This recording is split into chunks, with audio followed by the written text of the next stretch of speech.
الرحمن الرحيم الحمد لله رب العالمين صلى الله وسلم وبارك على المبعوث رحمة للعالمين نبينا محمد وعلى آله وصحبه ومن اهتدى بهديه واستنى بسنته إلى يوم الدين أما بعد السلام عليكم ورحمة الله وبركاته. The reply of the salam shows that they are good students of Sheikh Assim. MashaAllah.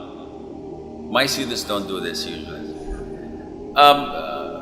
May I welcome you for this muhadara, for this lecture, and inshallah it will not bore you to death, but at least we will inshallah try our level best to gain as much reward as we can. People are outside doing things Allah only knows about. You are here coming to listen to the Quran and to the Sunnah and to learn the Deen. There is no comparison. So inshallah we'll make it as easy as possible with the grace of Allah Azza wa Jal. The title of the lecture is Balance, but such titles are usually misleading because balance in Saudi Arabia is different than balance in Sweden, for example. The things that they think is balance, we think that it is extreme, and the thing that we think is balance, they think that it is extreme. So first of all, we have to set the ground rules, and the ground rules are that Islam is a religion of balance. No one can doubt this because it is the verdict of Allah Azza wa Jal. Can you question Allah? Allah subhanahu wa ta'ala says, وَكَذَلِكَ جَعَلْنَاكُمْ أُمَّةً وَسَطًا. Thus we have made you a just or a balanced nation. So Allah Azza wa Jal is the one who made us balanced. Now, in order to have an idea of the meaning of balance, because sometimes people have different views, Muslims, about balance, and this is due to the fact that not all Muslims are 100% true Muslims. And this is not from me. This is a saying of the Prophet ﷺ, who told us that the Ummah of Muhammad will be divided into 73 divisions, sects, cults. All of them are in hell except one. So this is problematic. Am I from that one and all of you are not? Or are you all from that one and I am not? How would I know? How would I come to know if I'm from the saved sect or not? The Prophet ﷺ gave us a description. He said they are the jama'ah. So they are the majority.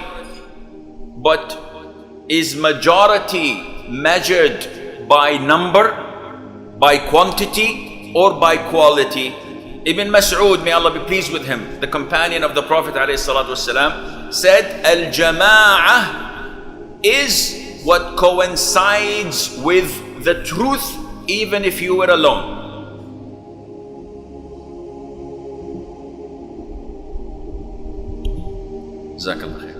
And this means that what matters is the quality, not how many are there. Because Allah Azza wa Jal tells us in the Quran, وَمَا أَكْثَرُ النَّاسِ وَلَوْ حَرَصْتَ بِمُؤْمِنِينَ. Even if you try your level best, the majority of people will not believe. Allah says this. So it's not the quantity, it is the quality. And that is why Allah Azza wa Jal described Ibrahim, peace be upon him, to be an ummah. He was an ummah. What is the meaning of ummah? Anyone knows? Nation. This is one of the meanings of ummah. Quran, Allah Azza wa Jal mentions the word ummah in 4 different meanings. One of them is an imam. Inna Ibrahima kana ummatan. Ibrahim was an imam, someone to be followed, a leader. And at the time of Ibrahim, there was not a single Muslim on earth except him. Yet Allah described him as an ummah. So was he the majority or not? He was on the truth. So he was a single person among all the kuffar. Another meaning of the word ummah is time. And this is mentioned in Surah Yusuf. وَادَّكَرَ بَعْدَ أُمَّةٍ. The man who was in jail and was set free, he remembered after a while, a period of time. A third meaning of ummah is religion. إِنَّا وَجَدْنَا آبَاءَنَا عَلَى ummah. We have found our forefathers on a religion. And the fourth and last meaning of the word ummah mentioned in the Quran is a nation, a group of people. As in Surah Al-Qasas, ummatan min al-nas. He found a group of people trying to water their flock and cattle. So, in short, in order for you to be among the ummah, the saved ummah, the balanced ummah, you have to coincide with the truth, with the haqq, which only comes from Quran and Sunnah. And that is why, if you look at Islam, the religion, not at the Muslims, the people who practice it. If you look at the essence of Islam, not a single kafir would reject it. But when they look at us, how we practice it, they will definitely think that this is not a valid religion. Islam is a religion of balance. It addresses the soul as well as the body. And this is why whoever works on purifying his soul, he will be elevated close to the level of the angels. And those who only serve their bodies and neglect the purity of the heart and of the soul, they will descend and go down until they're close to animals. And that is why if you look at the people of the West or the disbelievers in general, what do they pursue? Their lusts, their desires. They do anything to fulfill the desires of the body. And that is why they are taking off their clothes, they're becoming nude. This is Jahiliyyah. And also, if you go to the jungles of Africa, you will also find them without clothes because they are in Jahiliyyah. So it's the same civilization, but different continent. Whenever you don't have Islam to uplift your heart to the levels of angels, you take off your clothes. You want to show and expose, and you follow your desires. And this balance between the soul and the body is mentioned in Sahih al-Imam Muslim. A beautiful hadith, you all know it by heart, inshallah. Abu Bakr, may Allah be pleased with him, met one of the companions and his name was Hanzala. And this is Hanzala al-Usaydi or al-Asadi. He's different than Hanzala Abu Amir al-Ghasil, the one who died in the battle of Uhud and the angels washed him between heavens and earth. No, he's different. This is Hanzala al-Usaydi. He meets Abu Bakr. Abu Bakr, what's happening? Hanzala says, Hanzala has become a hypocrite. A'udhu billah. Why are you saying this? He said, Wallahi, when we are at the side of the Prophet ﷺ and listening to the Quran, he reminds us of Jannah, he reminds us of Nar, of hell. We feel different. But the moment we go back our homes, we meet our wives, our children, and our business, we do not recognize our hearts anymore. Abu Bakr said, Wallah, this is a problem. I feel the same way. That makes two of us. Let's go and consult the teacher, the muallim. Sallallahu alayhi wa sallam. So they go to the Prophet and he repeats the same statement. And the Prophet said, by Allah, Hanzala, if you were here as you are with your families, you will shake hands with the angels in the streets. Because the level of Iman is so great and it's consistent that you're with me like you are with your families, you will see the angels in broad daylight. But an hour and an hour. Meaning that an hour for your heart to purify it and an hour for halal entertainment. Not for haram. Not an hour for your heart and then go to the disco let's have fun and woo, party. No, this is not what the Prophet meant. He meant that you have to what? You have to attend your things that you have to do for your body. Eat, drink, make business, make money, put food on the table, see your children, have quality time, which is not related to Quran, tafsir, etc.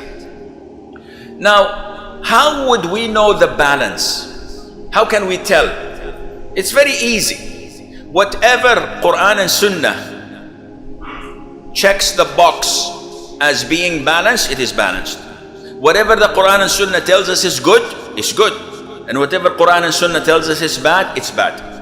Because your intellect differs with mine. People have different orientation. They come from different cultures. You may think this is good, I think it's bad. So who will draw the line and tells us, no, this is extreme and this is balanced? It has to come from Allah, the Quran and the Sunnah. Now, a beautiful hadith also in the Sahih, you all know it inshallah by heart.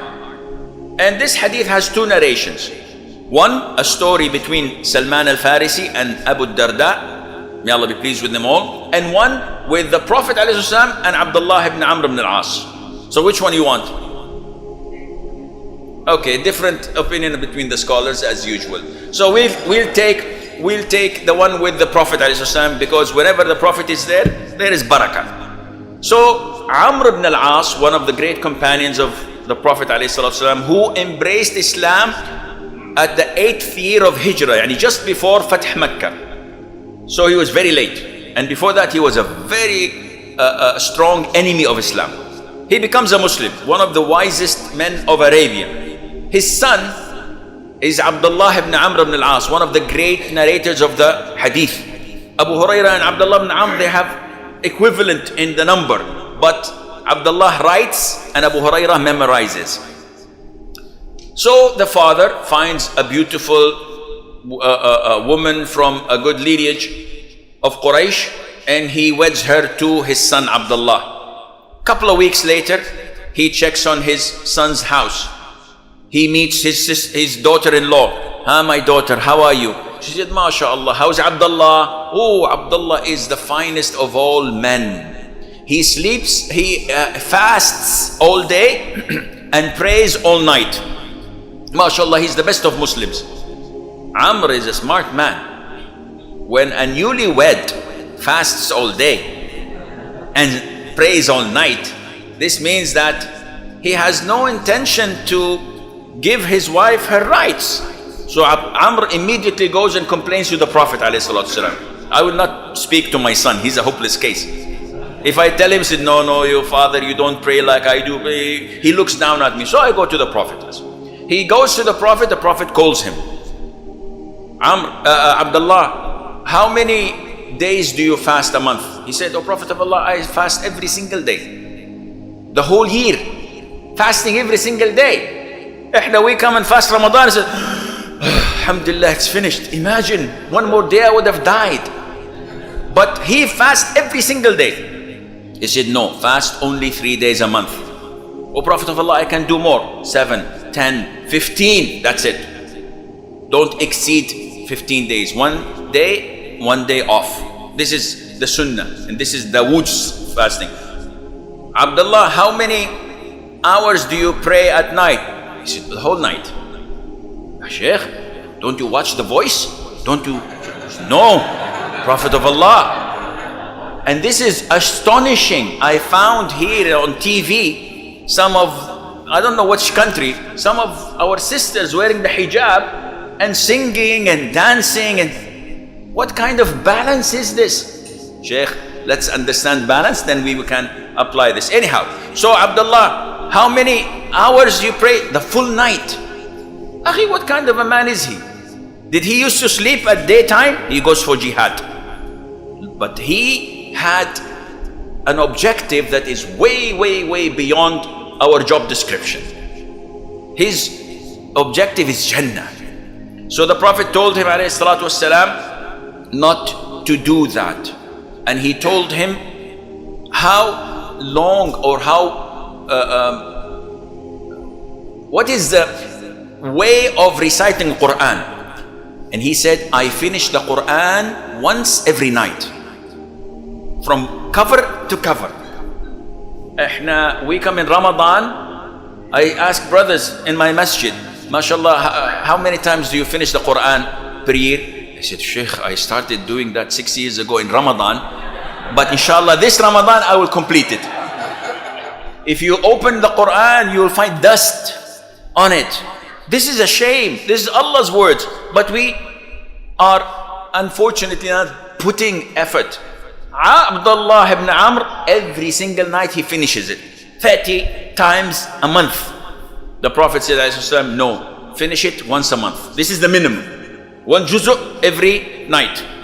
He says, no, I can do more. 20, 10, 7, and he stopped at 7. In some narrations, he stopped him at 3 and told him no one can understand it beyond 3. Yani finish it every 3 days. So, what's the conclusion?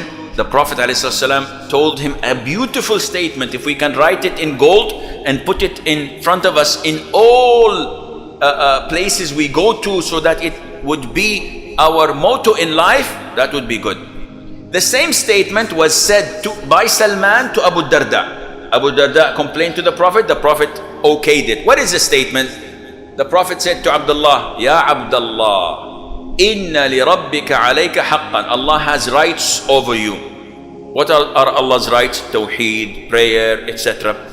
Your body, in another version, your eye has rights of you, meaning health.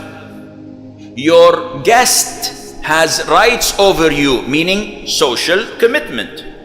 And your wife, your family has rights over you. So give all due rights. Now this is balance. I could be the best businessman in the world. I can be rich. I can be filthy rich. I can have huge, wonderful hotels like Donald Trump maybe. But I will compromise with what? With salat. Akhi, salat al-asr, I have a meeting. Salat al-maghrib, wallahi, we have a conference call, we cannot answer. Isha, so you pray at the end of the night. Maybe you pray one night and 7 days you miss. I could be the best athlete and win medals and trophies, but I will not see my wife and my children because I'm in camp all the time. And I won't be able to make money except if I'm a soccer player, football player. These are the people who make money. But badminton, you make money badminton? Nothing. They're the poorest thing. Look at them, skinny, mashallah. They don't even find food to eat. May Allah Azza wa Jal give them hidayah.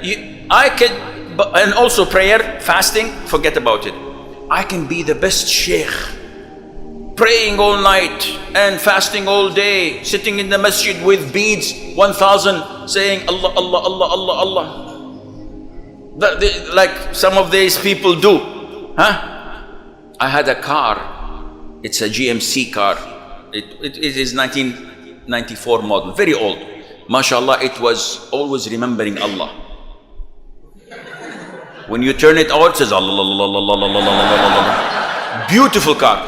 And it stayed with me for ages, but I had to sell it at the end. So I could do this, but always those who are into religion in the masjid, they don't have money because they don't have time to make business, etc. So there is always an imbalance. I can be Don Juan. I can be Casanova with my wife, taking my children every night to restaurants, to fun fairs. They love me. I'm the best father. I'm the best husband. But on the account of not going to the gym, so I have diabetes, cholesterol, high blood pressure, because I have to tolerate my nagging wife to be a good husband. And I cannot have money because I'm spending most of it on them. And I can't have business, and I cannot learn religion because every time I want to go between Maghrib or Isha or after Isha to the Dars in Al-Khadim, my wife says, no, I have to go and see my mother.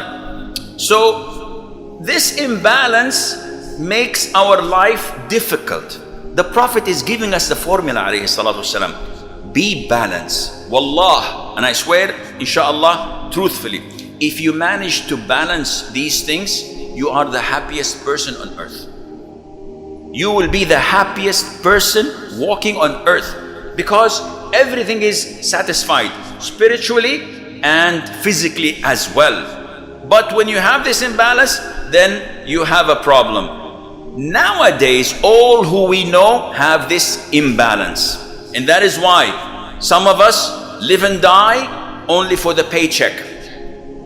Some of us live and die for their bank account. How much is in it? Where did it come from? Who cares? I like to see the digits. Halal, haram, who cares? I make one umrah every year. Allah Ghafurur Rahim. Khalas. And the rest, this is not the way that Allah wants it to be. Some of us have an imbalance on the opposite side.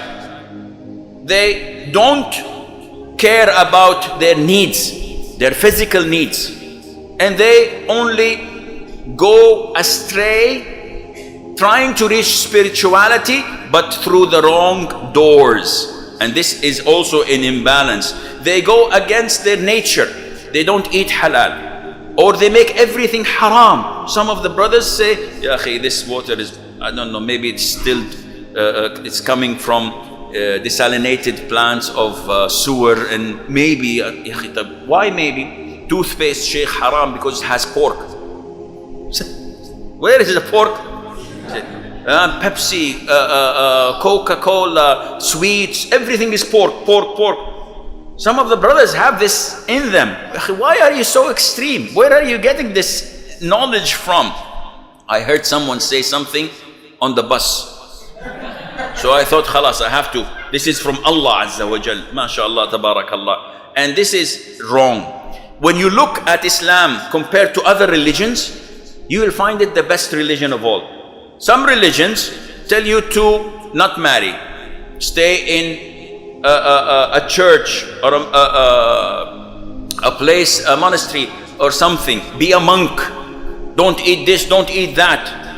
Some religions say everything is halal, bismillah. Whatever you do, as long as your heart is okay, no problem. Allah Azza wa Jal tells us how beautiful our religion is. He says, but seek with that wealth which Allah has bestowed on you, the home of the hereafter, and forget not your portion of lawful enjoyment in this world. Balance. So yes, we are here to go to Jannah.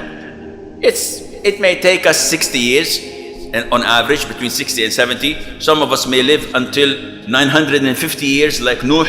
But then what? It's khalas, over.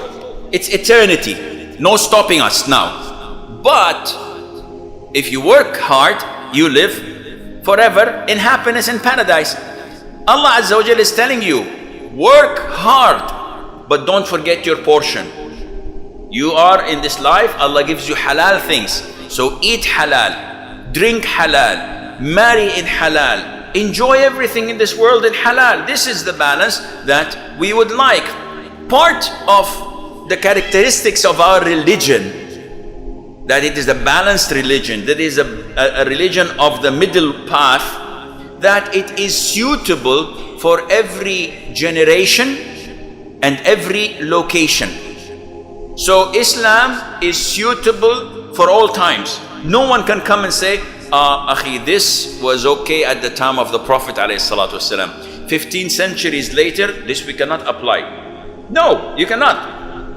Why? Because it was designed, it was made, it was dictated to us by the one who created us. Doesn't he know whom he created? Azza wa Jal, أَلَا يَعْلَمُ مَنْ خَلَقَ وَهُوَ اللَّطِيفُ الْخَبِيرُ. Definitely.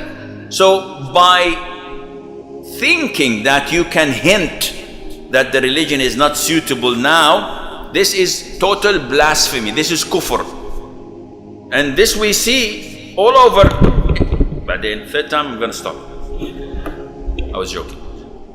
This we see worldwide when people come and say, akhi, chopping the hand is barbaric. This is mentioned in the Quran. One of two. You either a kafir or a hypocrite. Both are in hell. You cannot judge or talk about these things in the Quran. This is Quran. And these people come and try to undermine the Quran, undermine the Sunnah, undermine the companions of the Prophet ﷺ in order to reach to their goals. No. We know that Islam is suitable for all times and all generations and all locations, not in accordance to your intellect, in accordance to the Quran and to the Sunnah. On the other extreme of the middle path or the balance, these extremes cannot live for long. And that is why Islam has been the same for 15 centuries. All Muslims say Assalamu alaikum.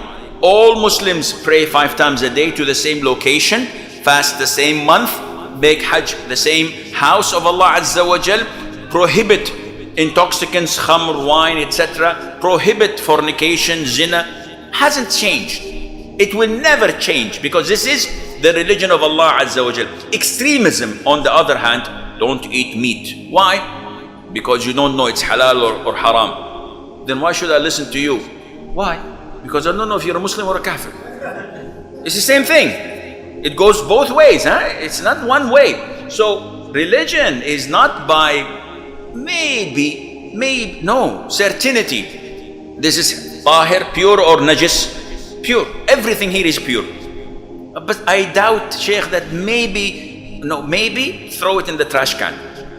This is not acceptable. If you're sure, we consider it not to be. But if it's a maybe or a possibility, it's not acceptable.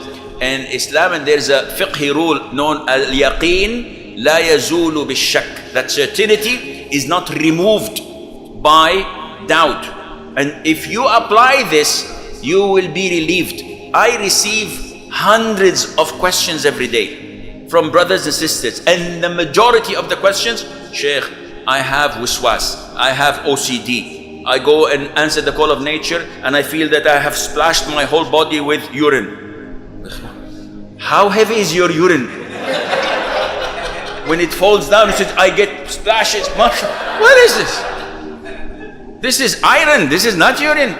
And he says that I wash myself 5 times a day, 6, the whole shower. This is all from who? From shaitan. Wallahi, he plays with us like children play with football. He's playing with your mind. You're certain this is, I have a drop. Where is this drop coming from? I think it's najis. No, it's not. To the extent that even Umar, may Allah be pleased with him, was walking once and someone was washing the house, water fell, and his companion said, and in a narration he said himself, is it najis or clean, your water? The Prophet told him, to the owner of the house, don't tell him. Why? So that he would not open the door for wiswas. Every time you get some water, is it najis? No, don't ask.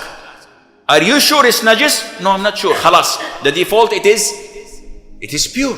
This is a rule of thumb that if you apply it, you will feel relaxed.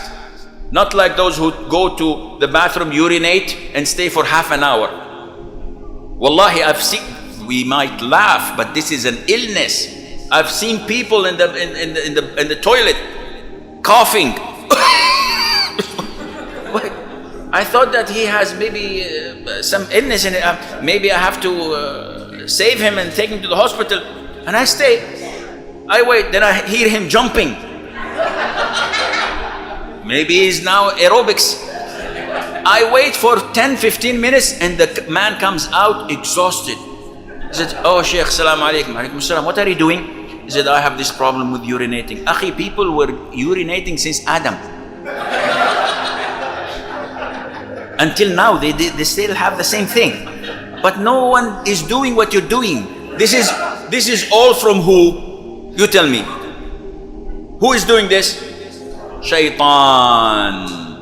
Now, if I ask all of you, and you are all professionals, mashallah, can I have your CV? Some of you said, okay, you will give me, mashallah, 6 pages, 10 pages of CV, of courses, training courses, positions, education, mashallah. Very good. Iblis, shaitan, if I take his CV, it is this much. It's from Adam's time. He knows exactly how you think, how you feel. And this is how he comes to you from the imbalance. You are either extreme in religion very tough, very strong. He plays with your mind like this.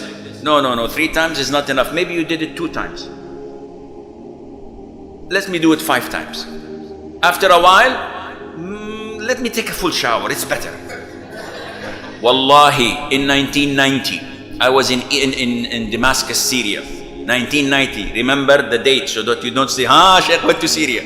1990, How long? 26 years ago. 26 years ago. It was very liberal. I went there to a masjid to attend a lecture. And I gave takbir. I went and made wudu. And this man was making wudu and washing all of himself. I didn't pay attention. After 5-10 minutes, we went to the masjid. And the man came. Allahu Akbar, we prayed. The man said, Allahu Akbar. Allahu Akbar. And he repeated it like 6-7 times. And Allahu Akbar. And then he left Salat and went. And two rak'ahs later, he came with wudu. And he said the same process 5-6 times. And then he left. And after the Salah is over, I see the man coming in, giving takbir and going to make wudu. What do you think is wrong with this man? Shaitan is coming to him. Your niyyah is not correct. Make takbir again. Maybe you are intending to pray Maghrib. This is Isha. Allahu Akbar again. Tell you what, my wudu, did I wash my foot? Yeah, you washed it until it shrunk. Now it's not the same size.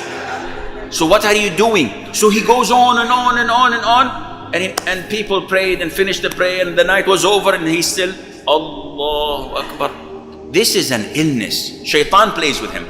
On the other part, on the other hand, there are those among us who don't care. So everything is easy, everything is halal, everything is Allah Ghafurur Rahim. Akhi, you did not wash the right hand. There's no trace of water. It's okay. The rest are washed. If you measure the percentage, it's very little. Allah Ghafurur Rahim. Akhi, you prayed 3 rak'ahs of Asr. Yeah, but Allah knows that I wanted to pray 4. It's okay. It's okay. And he comes to the people like this. These people are the easiest to go into sin. So, shaking hands with women. Halal or haram? Haram. But everybody's doing it. In the airport, in the offices, in some Islamic centers. The sister comes, and I've seen this, unfortunately, I don't want to mention the country. And they shake hands with the other colleagues. What is this? Is this Islamic? And maybe 10-20 years, maybe, how are you? Everything is fine, alhamdulillah. Yeah, Sheikh, the iman is in the heart. Don't be too extreme. This is how shaitan plays with us. He manipulates us because we are far away from Quran and Sunnah. But if we have Quran and Sunnah here, then whatever I do, I'd like to drink a glass of water. So this is an example because I do want to drink a glass of water. So he comes to me and said, Bismillah. This is an action. I have to go through the filtering system. Drinking with the left hand, is it right or wrong? No, the Prophet said that the shaitan eats with his left and drinks with his left. Then this is haram. Bismillah. Akhi, this is extreme. You find people telling you this. You go to the restaurants and you find people, mashallah, westernized, fork with the left, a knife with the right, tiny small pieces of meat, and mashallah, very civilized. You feel that very sophisticated, mashallah, PhD holders, engineers. Akhi, this is haram, you're eating like a shaitan. But they don't know. Or they know, but they are arrogant. And they say, it's all halal, it's no problem. This is how shaitan plays with us. We have to always go back to the basics. Sometimes we feel that the companions, may Allah be pleased with them, are the best of generation. And they are, without any doubt. However, even them, they had few diversions, but they had who? They had the Prophet ﷺ to fix them. We don't have this. We have the Quran and the Sunnah only. 3 men came to the Prophet's houses ﷺ, and asked the mothers of the believers. And they said, O mothers of the believers, what is the routine of the Prophet in worshipping ﷺ? And they told him, he sleeps and he does this, he does that. The three men thought that this was very little, coming from a prophet. Said, yeah. The Prophet ﷺ, Allah has forgiven all his previous and upcoming sins. We're not like him. So one of them said, I will pray all night and will never sleep. The second one said, I will fast all day and will never break my fast, every single day. The third one was the luckiest. He said, I will not marry women. He wanted to relieve himself from headache. Anyhow, so the Prophet ﷺ, when he heard of this, was he okay? MashaAllah, these are my companions, they are monks. He was angered by it. And he went to the mimbar and he said, why do people say so and so and so? By Allah, I sleep and I pray. I fast and I break my fast and I marry women. Whoever want or desire a path other than my sunnah is not from me. So whenever you want to do something tomorrow, how do I know if I'm balanced or not? Compare it to the sunnah of the Prophet ﷺ. You will never go wrong. And if we manage to do this, in this case, we can balance.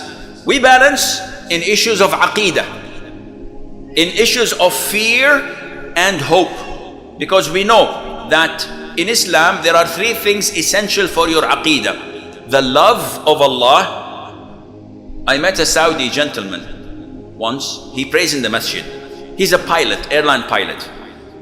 And I was speaking to him, and he was saying to me, I don't love Allah. He's westernized, you know, he goes and travels places. Wallah, this is what he said. And I said, Sheikh, fear Allah. How do you say this? Don't you pray? He said, I pray 5 times a day. I fast Ramadan, but I'm afraid of his hellfire, but I don't love him.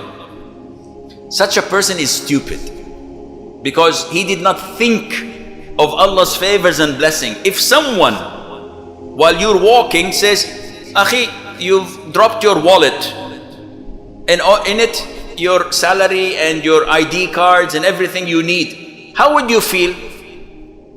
You would like to give him a gift. You're so happy with him. Akhi, Allah is not giving you the wallet. Allah is giving you everything you have. وَمَا بِكُم مِّن نِعْمَةٍ فَمِنَ اللَّهِ. Every single favor and blessing is from Allah. Take off your glasses if you have glasses and put your hands on your eyes and enter the toilet when it's dark and try to, like my friend, urinate. You will make a mess. And this is the blessing of sight, the blessing of hearing, the blessing, ya akhi, when you eat something bad and your stomach hurts, how would you feel? When you get influenza, flu, and you're 4 or 5 days bedridden, shivering, Allah is giving you so much, but you're not grateful. You use what Allah is giving you in sin. And this is why you have to love Allah. So the love of Allah is the head of a bird, as the scholars explain. And fear and hope, fear of Allah's hell, hope in Allah's forgiveness and paradise, are the wings. If you have one more than the other, how would the bird fly? In not a normal way.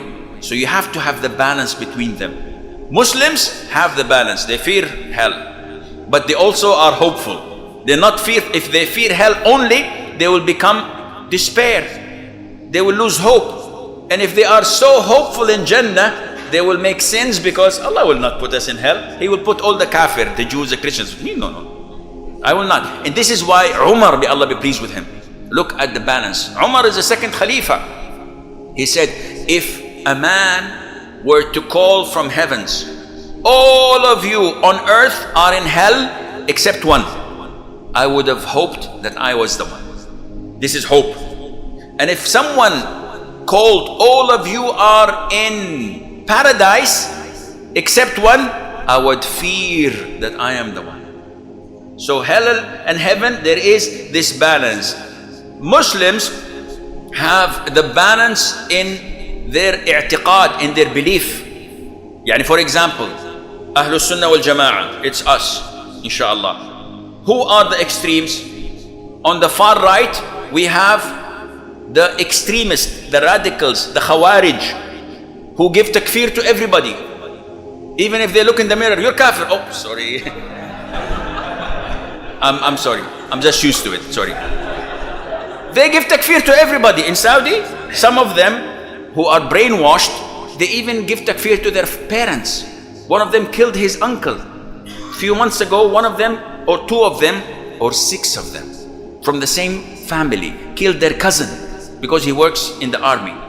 They took him to the desert. We want you to help us, and they slaughtered him. Now these extremists, they don't relate to Islam. The Prophet told us ﷺ that they are the hounds of hell. Yani in hell, they will be like dogs. Why? Because on earth, they were attacking Muslims. And they say that you're not a real Muslim. Okay, go attack the disbelievers. No, they're disbelievers. You are worse. This is what they think. And on the far left, we have the liberals, the secularists, that only have a tag with the religion saying Islam. They don't pray, they don't fast, they want everything haram to be halal and everything halal to be questionable, and they try their level best to undermine Islam. What is their Islamic name? Their Islamic title? Munafiqun. These are the hypocrites who can claim to be Muslims, but actually they're not. So you come to the middle path in following. Islam is the middle path. What do you mean by that? We have two extremes. We have someone who says, I do not follow any school of thought. All school of thoughts are not good. No Hanafi, no Shafi'i, no Hanbali, no Maliki. Okay, where are you coming from, mashallah? You're a genius. You don't follow anything? He said, yes, Quran and Sunnah. And we have people like this, so Quran and Sunnah, Quran and Sunnah. Akhi, do you know Arabic? I said, no. How do you follow Quran and Sunnah? My Sheikh follows Quran and Sunnah. So you're following him. Follow Abu Hanifa instead. But on the other extreme, you have people saying, if you don't follow Hanafi madhab, you're kafir. If you don't follow Shafi'i madhab, your prayer is invalid. Akhi, we have Quran and Sunnah. I said, no. And this is found, by the way, in their books of those who are blind followers of madhab. You stick to one madhab, regardless if it's right or wrong, regardless if there is a clear ayah saying haram or not, we follow the madhab. And this is extreme. What is the middle path? The middle path is to follow the Quran and the Sunnah with the understanding of the four schools of thought, with the Salaf, with the people of the previous generations, not from my own head. What did Ibn Abbas say? May Allah be pleased with him. What did Imam Malik say? What did Imam Shafi'i say? And we cross-examine and we can come with a conclusion. These are the scholars of Islam. You cannot say just simply with a pen, no, I will not take from them anymore. I am Sunnah, Quran, I'm Salafi, I'm super Salafi, I'm extremely Salafi. I'm extremely sorry, akhi. You're following the wrong methodology again. Part of being balanced is that you are easygoing. When you find a sheikh, a scholar who is tough and rough, and yani mashallah, he's like the wolf who will blow on your homes and it will all go away. This is not a sheikh. The Prophet was not like this. The Prophet ﷺ used to smile. The Prophet ﷺ used to joke with his congregation, but always tells the truth, never tells a lie. The Prophet's face was the most beautiful, alayhi salatu wasalam. So easiness, kindness is a characteristic of those who follow the balanced way, who follow the middle way. And this is why whenever the Prophet used to send alayhi salatu wasalam his messengers to the regions, he would say to them, make things easy, don't make it hard to people. Always cooperate and do not dispute and have argument upon you. Now, part of the balance is that you do not kill yourself. Allah Azza wa Jalla says, وَلَا تَقْتُلُوا أَنفُسَكُمْ. Do not kill yourself. How would I kill myself? If I'm sick and if I fast, I will deteriorate or maybe die. It is prohibited for me to fast. If I take a shower because I have to pray, and taking a shower would mean that my burns or my wounds would also be affected, it is prohibited for you to take a shower. So religion is a religion. One does not say, no, I'm strong, I can manage. This is not the way of the Prophet ﷺ. There is the balance in expenditure. When you spend money, so you have to be balanced. And for example, Khadim now preparing dinner for you all after this lecture. And no dinner? No dinner. Okay. This is part of the balance because we have bigger projects. Balance is that you don't spend all what you're having and then begging people and not withhold until people say he's miser, he doesn't give in charity, he doesn't feed the food. No. The Prophet ﷺ told us to be in the middle path. And this is why Allah says, and let not your hand be tied like a miser to your neck, nor stretch it forth to its utmost reach like a spendthrift, so that you become blameworthy and in severe poverty. No, you have to be in the middle path. Okay. طيب. There is amr ma'roof and nahy anil munkar. You know what that is? Is enjoining good and forbidding evil. You have to do this. This is an obligation.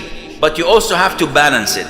You don't go to someone who's drunk and a bottle of scotch in front of him, his eyes are red, and he has a 9mm in his hand playing with the trigger, and you say, fear Allah, don't you know khamr is haram? And he does, shoots you. No, this is imbalance.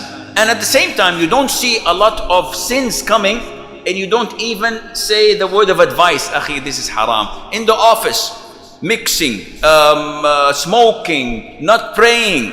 Why don't you give nasiha? MashaAllah, your beard is longer than Fidel Castro. Why don't you give nasiha and advise people? He said, I have to have the balance. There's no balance here. There is only being coward or being lazy. You have to have the balance. Okay. When can I be extreme or when can I be soft in enjoining virtue and good? Because the Prophet used to do this, ﷺ. So sometimes you have to also learn how to apply the sunnah. A man comes in the masjid, urinates, and the Prophet and his companions are watching. What would you do? I would kill the man.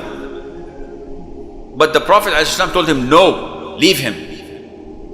Why? If they were to startle him, he would make the whole place filthy. But now he is contained in a very small place. Afterwards, the Prophet calls the man and he tells him, my nephew, this is not inappropriate in masjid. It was not made for najas, it was not made for filth, it was made for Quran, prayer and dhikr Allah. The man prays with the Prophet ﷺ in prayer, in congregation, and he says, everybody's hearing, oh Allah, have mercy on me and on Muhammad and don't have mercy on anyone else. Why? Because he loved the way of the Prophet ﷺ teaching him. But everyone else, they wanted to hit him, so he was terrified of them. So he doesn't want Allah's mercy to be. See, the Prophet here was what? Was soft, was kind, because he's ignorant. But when Abu Dharr, the old immigrant, the old companion of the Prophet ﷺ, spoke to Bilal and told him, Bilal, your mother is black. Why are you, Bilal, angry? His mother is black. His mother is truly black. She's from Abyssinia.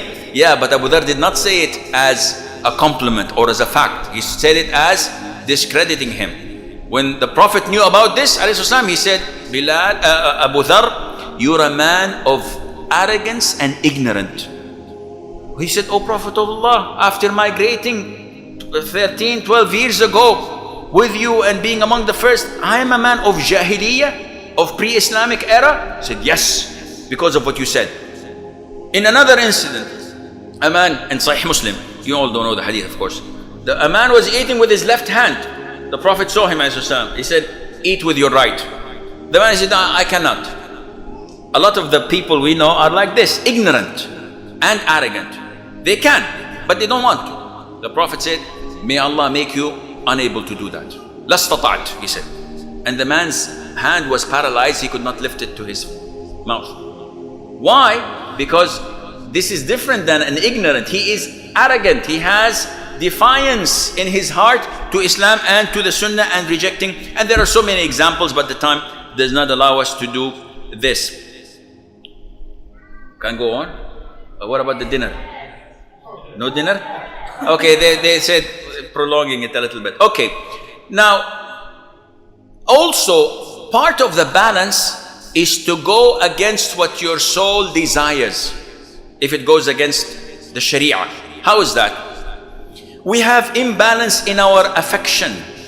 If we love someone, we take them to the roof as if they are prophets of Allah. And the minute we hate them, we make them disbelievers.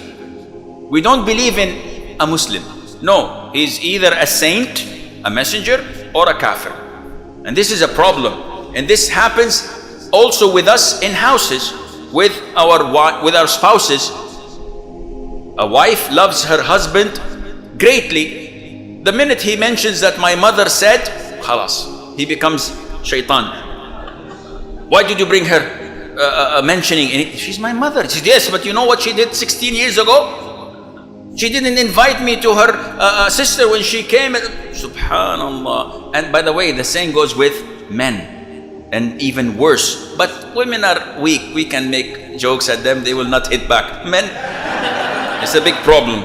So that's why I'm a little bit selective. Anyhow, we have a problem with our emotions. When we love a scholar, we make him a saint. Whatever he says is correct. But he made a mistake. No, he doesn't make mistakes. And if we hate someone, even if he recites an ayah of the Quran, this is not from the Quran. We have this problem. Overreacting is part of our imbalance. If I'm driving in Saudi, here you drive good, mashallah. Malaysian people are very nice, very easygoing. In Saudi, mashallah, when I get in my car, I put my helmet.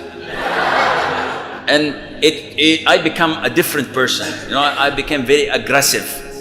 And when we drive, if someone cuts over me, he made a mistake, I will follow him until Mecca. Just to cut over him. Seriously, this is how we feel and how we drive. Why? So many times someone does something wrong to you. Islam tells you, you may do the same thing wrong back to him or pardon him. And it's best you pardon him. People overreact. So instead of balancing their reaction, we have men divorcing their wives. Why? I divorced my wife yesterday, Sheikh. Can I reconcile? They come to me, said, why did you divorce her? Well, Sheikh, she prepared the food and the salt was too much. I said, okay. Then what? Said, I told her 6 times, don't put so much salt, and she doesn't listen. I divorced her. This is like having a mosquito without Zika. Having a mosquito on your hand and you bring a cannon. Boom. What is this? I'm killing a mosquito. Yeah, but this is an overkill. This is too much of reaction. You have to know how to balance your emotions in order to be a real Muslim. And that is why this balance of emotion is what we must require, especially with road, age, etc. Al-Shafi'i, may Allah have mercy, and the majority of you are Shafi'i here. Shafi'i is one of the greatest Imams of all times. He's the Sheikh of Imam Ahmad in fiqh. And he used to say, Imam Ahmad, that all people are children and students of Shafi'i in fiqh. He's the first one to write in fundamentals of fiqh when he wrote his book, Al-Risala. Anyhow, Al-Shafi'i once said, my views are correct with a possibility of mistake, and my opponent's views are wrong with a possibility of being correct. Who among us use this way of communicating? No, you're wrong and I'm right. Akhi, give some way for going back. This is the balance that we should have in our communication. So many sisters complain from their husbands, truly and correctly. Their husbands are oppressive. They don't communicate. And so many divorces take place because of lack of communication. If you always give the benefit of the doubt, I might be wrong, there might be, don't jump to conclusions. This balance would make your life easy, inshallah. When it comes to love and hate, this balance in affection, it is part of Islam. Some people say Islam is a religion of peace, Islam is a religion of love, Islam is a religion of tranquility. All of this is true, but indefinitely, said yes, we love everyone. We love pigs, we love dogs, we love... Wait, where are you going, akhi? This is not true. On the other hand, when you have NISIS, you know NISIS. What is NISIS? Non-Islamic State of Iraq and Syria. Never ever say ISIS, because in the media they say Islamic State of Iraq and Syria bombed, killed, slaughtered. Islamic State doesn't do this. This is the non-Islamic State. They are not related to Islam. So when you come to NISIS, they say everybody is kafir. We hate everybody except the mirror. We hate everyone. So this imbalance is wrong again. Muslims hate and love, have peace and wage war. This is the balance of the Prophet ﷺ, who said that love in the sake of Allah and hate for the sake of Allah, and having friends for the sake of Allah and having enemies for the sake of Allah are the tightest knots of Islam or Iman. أوثق عرى الإيمان. The tightest knots of a rope, no, Iman, of Iman is to love and hate, is to have friends and to have enemies. So you cannot say, oh no, Muslims, they befriend everybody, even their enemies, even those who kill them and slaughter them, they are their friends. No. But at the same time, they don't take everybody to become their enemies. The Prophet ﷺ used to deal with the Christians, used to deal with the Jews, used to accept the invitation of Jews when they invite him for lunch, for dinner. Like in the Jew woman who put poison in the ram she cooked for him. She invited him and he attended, sallallahu alaihi wasallam. This shows you the true and correct balance. So if we would like to balance, how would we know the right way? The answer is, as stated before, I'm not going to repeat the lecture again. The answer is to know well your Quran, to learn well your Sunnah of the Prophet ﷺ, to read his Seerah. It's a big problem when you find Muslims not knowing the Seerah of the Prophet ﷺ. If I say Salamata ibn al-Akwa', what is this? Is this a battle or a man or an address or a massage parlor? I don't know. What is this? Salam ibn al-Akwa'. Who knows Salam ibn al-Akwa'? Raise your hand. Wahid, Nain, mashallah. Two. Very good. Is this possible? Salam ibn al-Akwa', one of the bravest warriors who walked on feet, and one of the fastest and one of the best athletes of all the companions of the Prophet. But we don't know him. I once asked this survey in a school of 1,500 students, give me the names of the 10 heaven-bound companions. The result was 0. On the contrary, I got names, subhanallah, Amr ibn al-Khattab. I know Umar. Amr ibn al-Khattab, this is new. If I asked you about the wives of the Prophet ﷺ, said Asma, no, Asma is not one of them. Is he divorced? No, he never married Asma. Subhanallah, where did I get this name from? I once went to a hospital to visit a doctor. So at the reception, the lady was telling me, what's the name of your patient? I said Juwayriya. She said, what? In Arabic. I said Juwayriya. You know Juwayriya bint al-Harith, the wife of the Prophet ﷺ, the aunt of Abdullah ibn Abbas and Khalid ibn Walid, and etc. So, no, that was Maymuna, sorry. Juwayriya bint al-Harith min Bani al-Mustalah. This is different. Was it Juwairi or was it Maimuna? I have both daughters, by the way. So anyhow, so she said, why? Meaning that, يعني ya haram, why are you giving her this name? I said, this is the mother of the believers, the wife of the Prophet.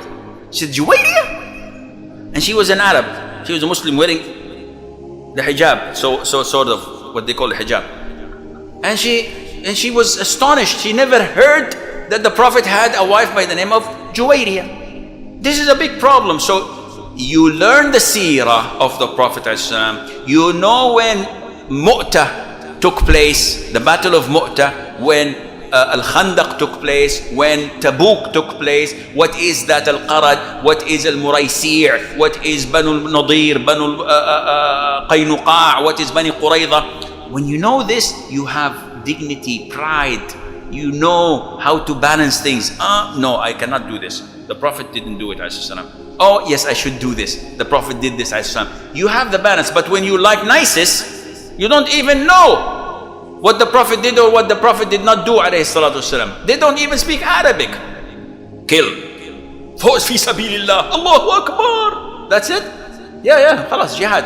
Boom. MashaAllah, tabarakallah. This is not related to Islam. When you don't have knowledge, you have ignorance. And when you have ignorance, this is what leads people to doing it. Part of being balanced is not to be haste. To always have patience. Think before you act. And this is the way of the Prophet ﷺ. Now when the Prophet wants to do something, isn't that the best thing to be done? The answer is yes.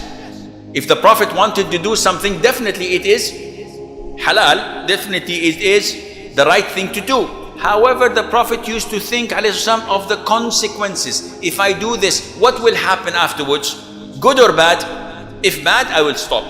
Though it's a good action.